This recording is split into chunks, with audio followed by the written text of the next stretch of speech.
Sometimes you find yourself in a state of not being happy simply because of comparison. Some of us have a comparison spirit. When you have a comparison spirit, it robs you of blessings. Case in point, there's some people that might see me now and they don't understand what I've been through. They don't understand what I'm going through, but they're looking at my now and they might compare their now to where I am at today. And a lot of times when you don't know or you don't understand, or it's above your pay grade to understand why I am here where I'm at right now, you fall into the comparison. And when you start comparing yourself, you block what God is either trying to do or what God has done. A lot of times, we say this all the time about how words have power, and we might be watching TV and we see an NFL player just signed $100 million contract. And immediately, what do we say? It must be nice. But you don't know what that $100 million contract entails. You don't even know what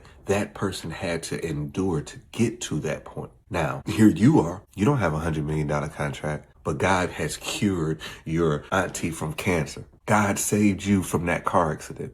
When you are comparing that $100 million contract, you dilute what God does for you every day. A lot of people are sitting right now and they are so unhappy. And when you're unhappy, you have to put a thing on why you're unhappy. When you're unhappy, it becomes someone else's problem. That's why when you're dealing with someone and they're telling you a story, and it's like every time they tell you a story, they're always the victim. Sometimes you got to be like, all right, you know what? It's time for me to kind of put some distance in between myself and that person, because if a person's story is always about someone else and what they did to them, what do you think that they're going to do to you? It's going to happen. It's going to happen because it's a pattern. There are certain people out there that anything that happens, like they can tell you the story and you're listening to the story and you're like, how don't you see you're the problem? It's you.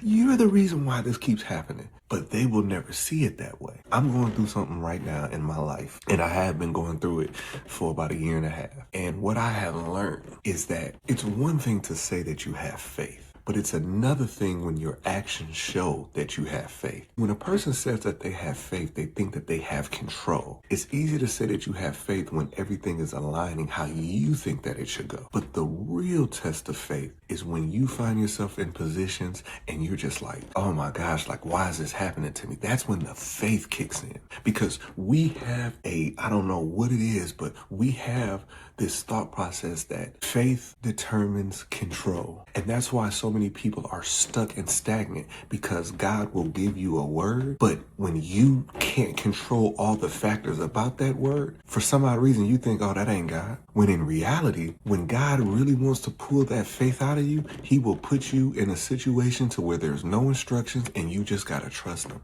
And a lot of people can't do that. They can't trust them. So meanwhile, you're seeing everybody else who you think are getting blessed, but you don't know what that comes with. And God said, I just need you to let them walk away. But here you are holding on, and God is saying, let them walk away. And you're like, but God, I don't want to be alone. And God is just saying, let them walk away. He's not telling you the why. He's not even giving you the instructions on how to do it. He's just saying, let them walk away. And when you lean on your own understanding, you say, nah, that ain't God. So you delay your blessings. So that's my message today, is that comparison will literally rob you from either your blessings or your blessed state right now. That's why so many people don't like other people, because you're so focused on what you think God is doing for them, but you woke up this morning. So God is not through with you yet. It is so funny how we talk about faith when faith suits us. When you feel like God told you to apply for that job and you apply for that job and you get it, that's because you have faith in God. But when God tells you, no, stay at that current job. I know you're not making what you want to make. I know them people get on your nerves, but stay put. And here you go. Now I'm applying for other jobs. No, the word that was given to you was to stay put. And when you don't have control, your faith subsides. Because here's the thing. God wants you to stay put, because of what he has for you on the other side of that. See, God might say, I need you to stay there for a year, but a year to you seems like 100 years because you're watching what everybody else is doing, and this person is advanced, and this person just bought a new car. This person, you're watching everything else, so the comparison robs you from the blessing. Because if you would have just did what God said do and stay that year, guess what?